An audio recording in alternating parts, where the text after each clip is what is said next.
Earlier on Twitter this week, I made an almost ill-timed remark to Rachel Kiley concerning good and evil, which she doesn't believe in, and, well, absolute good and evil is hard, and my day has been a mixture of good things and not so good things. Started out pretty well, got to volunteer for a food bank. Wasn't exactly sure whether I wanted to do the particular work that they chose me to do, but it benefits people, and it's what the bank chose to do, so I have volunteer hours out of the way for the various complications I have to do for my education. I actually like doing the work, and I like being able to feed the hungry, but today wasn't quite what I perceive. Okay, for the good things. I got to eat lunch with one of my good friends, and actually talk to her, and converse about semi-deep things. I do like eating lunch with people.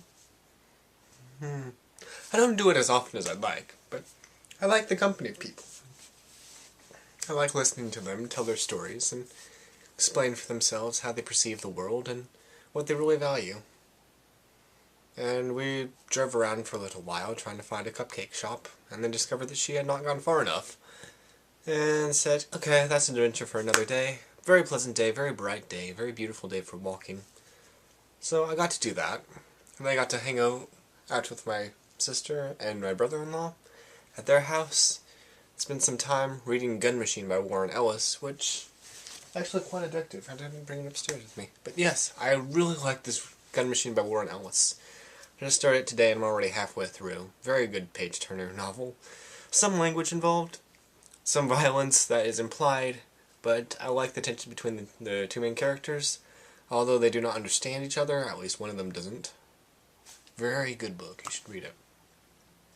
Finally, as I was backing out, I tore off the rear view passenger side window mirror, and I'm really bummed about that, because it caught in a bush, and now feels like an extension of myself has been broken on the way home, so having to deal with not having things being whole.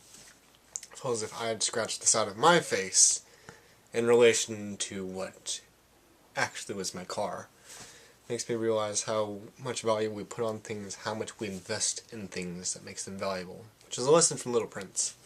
Antoine Saint-Exupéry, one of my favorite books ever written.